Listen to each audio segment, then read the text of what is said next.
जय शिवराय। आज 28 मे वार गुरुवार। आज आम्ही केदारनाथ या ठिकाणी चाललेलो आहे। हॉटेलवरून आम्ही निघून आता गौरीकुंडला चाललेलो आहे। हा पूर्ण जाम दिसतोय बघा आपल्याला। गौरीकुंडपर्यंत गाडीने जायचं आहे। तिथून पुढं आपला केदारनाथचा ट्रेक चालू होणार आहे। आणि हा जाम अजून किती पुढं आहे त्याचं आत्ता सांगता येणार नाही। बघूया आता किती असेल ते। त्याच्यानंतर आपण मुख्य ट्रेकला सुरुवात करणार आहोत। 20 किलोमीटरचा हा ट्रेक असणार आहे। चला तर शेवटपर्यंत माझ्याबरोबर आपण या व्हिडिओमध्ये राहा। केदारनाथचं तुम्हाला दर्शन घडवून आणणार आहे। सोनप्रयागकडे जाणारे वाहतूक आपण बघत आहे। प्रचंड जाम असतात। सोनप्रयाग पार्किंगपासून पुढे आपल्याला गौरीकुंडला जायचं आहे। त्या ठिकाणी आपल्याला जीप मिळणार आहे। त्या जीपचा प्रवास करून पुढे पूर्ण जाम आहे। गाडीचा रस्ता प्रचंड जाम असल्यामुळं आम्ही गाडीतनं उतरून आता पुढे चाललेलो आहे। आणि ज्या ठिकाणी गौरीकुंडला जायला जीप अवेलेबल आहेत त्या ठिकाणी आता आम्ही चालत चाललेलो आहे। आणि जीपनी गौरीकुंडला जाऊ आणि गौरीकुंडवरनं आमचा ट्रेक चालू होईल। हे पहा, हे संपूर्ण जाम आहे। त्यामुळे थोड्या थोड्या गाड्या सोडतायत। आम्ही एकाच ठिकाणी जवळजवळ 2 तास बसून होतो गाडीतच। नंतर विचार केला की चला पुढे चालत जाऊया, तेवढाच वेळ वाचेल। आता 6 वाजलेले आहेत पहाटेचे। हे सोनप्रयागचं पार्किंग स्टँड आहे। या ठिकाणी पार्किंग आहे पहा, हे सगळं सोनप्रयागचं पार्किंग स्टँड। आणि इथून पुढे आता आपल्याला गौरीकुंडला जाण्यासाठी जीप अवेलेबल आहेत। पाहूया आता आपण जाऊ। ठिकाणी आपलं रजिस्ट्रेशन करायचं असतं। स्कॅनर दाखवायचा मोबाईल, रजिस्ट्रेशन झालं की आपल्याला पुढं निघायचं।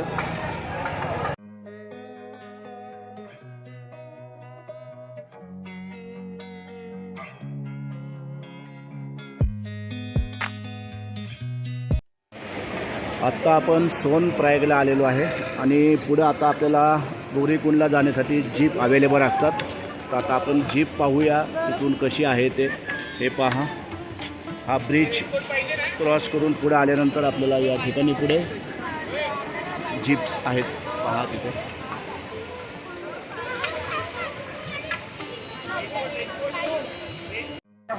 सोनप्रयागपासून आपल्याला जीप मिळतात, ते ह्या गौरीकुंडपर्यंत येतात।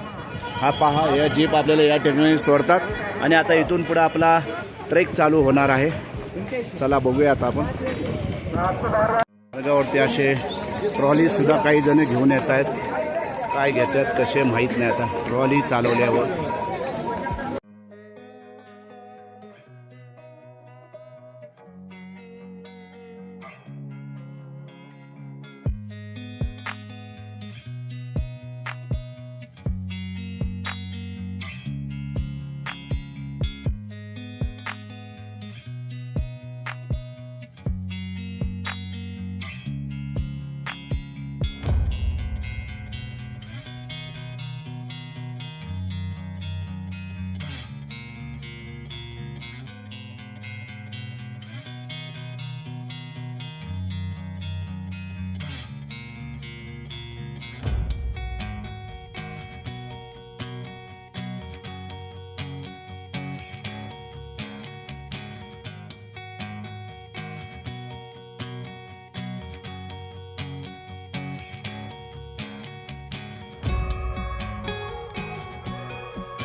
या मार्गावर जे घोडे चालतात त्यांच्यासाठी पिण्याच्या पाण्याची अशा पद्धतीने व्यवस्था केलेली आहे। अशा पद्धतीने घोडे पाणी पितात।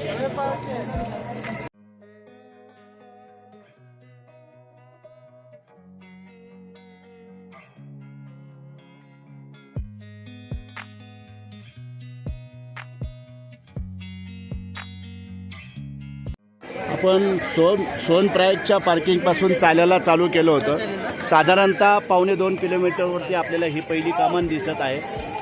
या ठिकाणी सुलभ शौचालयसुद्धा आहे, निःशुल्क आहे, इथं पैसे द्यायची गरज नाही आहे. आणि समोरची कमान 1.50 किलोमीटरवरती सोनप्रयाग बस स्टँडपासून. हे केदारनाथ पैदल मार्गावरती हे पहा, हे लहान मुलगासुद्धा चाललेला आहे. असं कोणी गृहीत धरू नये की मला चालता येणार नाही. चालता सगळ्यांना येतं, सावकाश चालायचं, स्लो बट स्टेडी. लहान मुलंसुद्धा या ठिकाणी चालतात. हे पहा, हे पहा, लहान मुलं चालतात, म्हातारी चालतात. हे पहा, काही जण तर अशा पद्धतीने डोक्यावर बॅग घेऊन चालतात आणि असं पिट्टूसुद्धा असतं. केदारनाथ हे भारताच्या उत्तराखंड राज्यातील गढवार हिमालयात मंदाकिनी नदीच्या काठावर वसलेले अत्यंत पवित्र आणि प्रसिद्ध तीर्थक्षेत्र आहे. हे ठिकाण भगवान शिवांच्या 12 ज्योतिर्लिंगांपैकी एक आणि छोटा चारधाम यात्रेचा महत्त्वाचा भाग आहे. हे मंदिर समुद्र सपाटीपासून सुमारे 3583 मीटर म्हणजे जवळपास 11,755 फूट उंचीवर स्थित आहे. या मंदिराची निर्मिती महाभारतातील पांडवांनी केली होती आणि 8व्या शतकात आद्य शंकराचार्यांनी त्याचा जीर्णोद्धार केला अशी पौराणिक मान्यता आहे. अति थंडी आणि बर्फवृष्टीमुळे हे मंदिर वर्षातून केवळ 6 महिने साधारणपणे एप्रिल मे ते नोव्हेंबर दर्शनासाठी उघडे असते. हिवाळ्यात मंदिरातील उत्सव मूर्ती उखीमठ येथे हलवली जाते.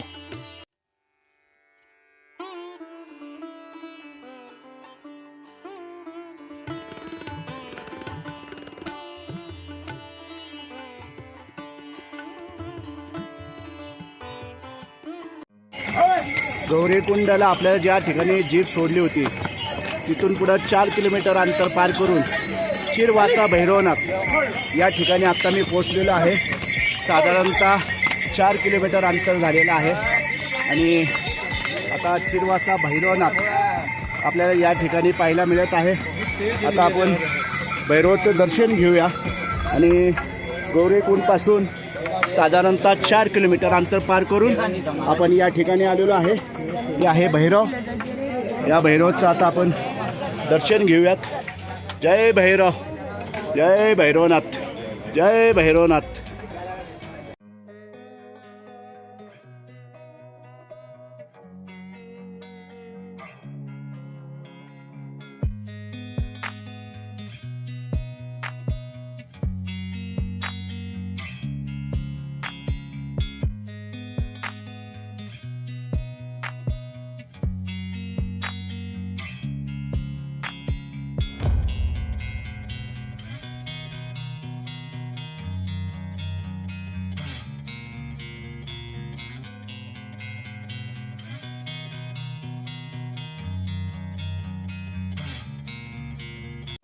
जर आपण केदारनाथ ट्रेकला ग्रुपने येणार असाल आणि ग्रुपमधले आपले काही सवंगडी पुढं मागं राहिले तर त्यांच्याशी काही वेळेस संपर्क होत नाही.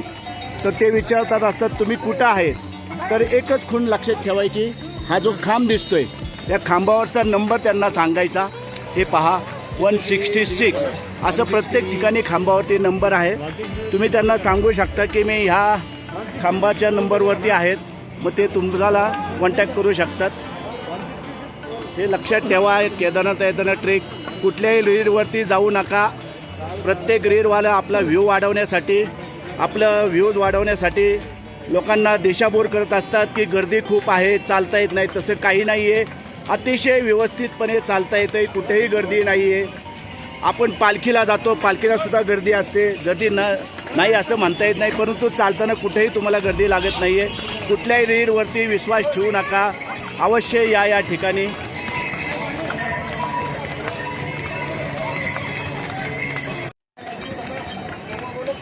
दहा किलोमीटर झालेलं आहे आणि आता निम्म राहिलेलं आहे. अतिशय खडी चढण आहे, आपण पाहत आहात. आता थोडेसे पावसाचे थेंब पडायला लागलेले.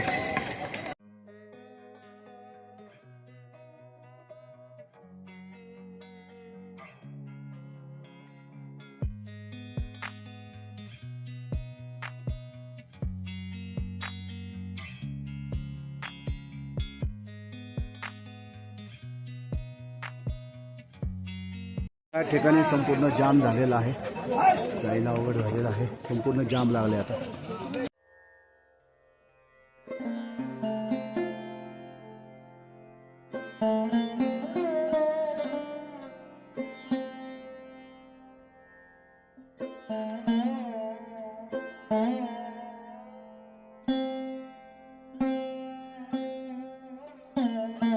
शिवराय 8:30ला सकाळी आम्ही गोड बोलून घ्या, करून घ्या. याच्यापासून चालू केलं खाली होतं. जाऊन रूम घ्या बरं का. होय, चालू केलं गौरीकुंड गौरीकुंडीतून 8:30 वाजता सकाळी चालू केलं होतं. अतिशय सुरेख असा आम्ही त्यांना हा घ्यायला ट्रेक 3 आहे. किलोमीटर खाली आलो परत फक्त काळजी एवढीच घ्यायची मंदिरापासून. की आपल्याला कधी कधी श्वासाचा त्रास होतो, त्यामुळं हळूहळू जायचं, स्लो बट स्टेडी, बाकी काही नाही आहे. व्यवस्थित मार्ग आहे, कुठेही काही हायगेटबंद नाही, कुठलीही गर्दी नाही आहे. गर्दीचा असतीच पण अशी चंद्राची वगैरे प्रकार नाही. तुम्ही नक्कीच या ठिकाणी या, पण सगळं खबरदारी घ्या, व्यवस्थित या, तब्येत सांभाळा. सगळ्यात महत्त्वाचे कापूर बरोबर ठेवा भीमसेन, जेणेकरून तुम्हाला श्वासाचा त्रास होणार नाही. चला, आता आपलं फक्त 3 किलोमीटर राहिलेलं आहे मंदिर. हा पाठीमागे आपल्याला सुमेरू पर्वत दिसतोय, तर आपण त्या ठिकाणी जाणार आहात. चला माझ्यावर शेवटपर्यंत राहा, अजून थोडंच राहिलेलं आहे. मंदिर भव्य असून ते कपाशीच्या मोठ्या पाषाणांनी बनवलेले आहे. मंदिराच्या स्थापत्यशैलीत ते कठीण हिमालयन परिस्थितीत टिकून राहण्यासाठी विशिष्ट पद्धतीने बांधले आहे. एका अभ्यासानुसार हे मंदिर सुमारे 400 वर्ष बर्फाखाली गाडले गेले होते, तरीही त्याच्या रचनेला हानी पोचलेली नाही. पंचकेदारबद्दलची एक लोककथा पांडवांशी संबंधित आहे, जे हिंदू महाकाव्य महाभारताचे नायक आहेत. महाकाव्य कुरुक्षेत्र युद्धात पांडवांनी त्यांच्या चुलत भावांचा म्हणजे कौरवांचा पराभव केला आणि त्यांचा वध केला. त्यांनी युद्धादरम्यान भातृहत्या आणि ब्राह्मण हत्या केल्याच्या पापांचे प्रायश्चित्त करायचे होते. अशा प्रकारे त्यांनी त्यांच्या राज्याचा लगाम त्यांच्या नातेवाईकांकडे सोपविला आणि भगवान शिवाच्या शोधात आणि त्यांचे आशीर्वाद घेण्यासाठी निघून गेले. प्रथम ते वाराणसी म्हणजे काशी या पवित्र शहरात गेले, ज्याला शिवाचे आवडते शहर मानले जाते आणि काशी विश्वनाथ मंदिरासाठी ओळखले जाते. परंतु शिवाला त्यांना टाळायचे होते, कारण तो कुरुक्षेत्र युद्धातील मृत्यू आणि अप्रामाणिकपणामुळे खूप संतापला होता आणि त्यामुळे पांडवांच्या प्रार्थनेबद्दल ते असंवेदनशील होते. म्हणून त्याने बैराचे म्हणजे नंदीचे रूप धारण केले आणि गढवाल प्रदेशात लपले. वाराणसीत शिव न सापडल्याने पांडव गढवाल हिमालयात गेले. भीम 5 पांडव बंधूंपैकी दुसरा नंतर 2 पर्वतावर उभे राहून शिवाचा शोध घेऊ लागला. त्याने गुप्त काशीजवळ एक बैल चरताना पाहिला. लपलेली काशी हे नाव शिवाच्या लपवण्याच्या कृतीवरून आले आहे. भीमाने तो बैल शिव असल्याचे लगेच ओळखले. भीमाने बैलाला शेपटीने आणि मागच्या पायांनी पकडले, पण बैलाचे रूप असलेला शिव जमिनीत अदृश्य होऊन नंतर काही भागांमध्ये पुन्हा प्रगट झाला. केदारमध्ये कुबड उंचवतात, तुंगनाथमध्ये हात दिसला, रुद्रनाथमध्ये दिसणारा चेहरा, तसेच कल्पेश्वरमध्ये मध्य महेश्वराची नाभी आणि पोट, पृष्ठभाग आणि केस दिसले. पांडवांनी हे 5 वेगवेगळ्या रूपात पुन्हा प्रकट झाल्यामुळे प्रसन्न झाले. त्यांनी शिवाची पूजा करण्यासाठी 5 ठिकाणी मंदिरे बांधली.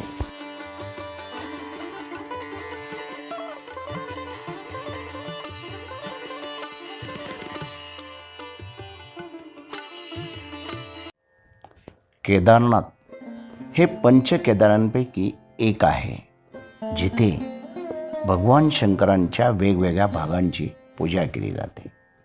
मुख्य पुजारी, ज्यांना रावर म्हणतात, ते कर्नाटकातील लिंगायत समाजातील असतात. ऐतिहासिक मान्यतांनुसार अहिल्याबाई होळकरांनी 18व्या शतकात या मंदिराचा जीर्णोद्धार केला होता. हे तीर्थक्षेत्र 5000 ते 6000 वर्षाहून अधिक काळापासून हिंदू धर्मातील केदारनाथ तीर्थ पुरोहित हे या प्रदेशातील प्राचीन ब्राह्मण आहेत.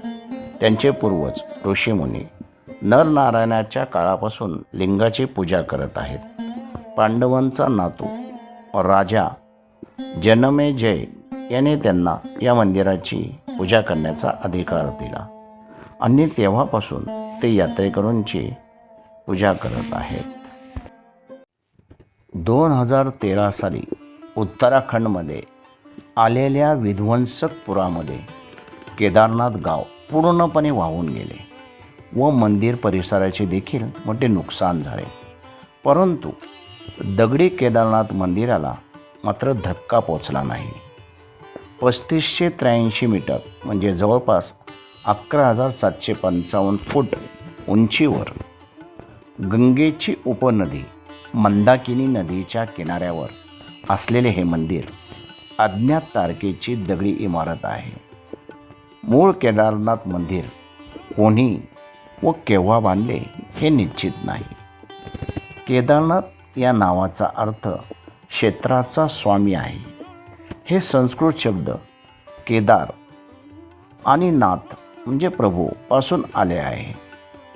काशी केदारा महात्म या मजकुरात असे म्हटले आहे की मुक्तीचे पीक येथे उगवते म्हणून त्याला असे म्हटले जाते.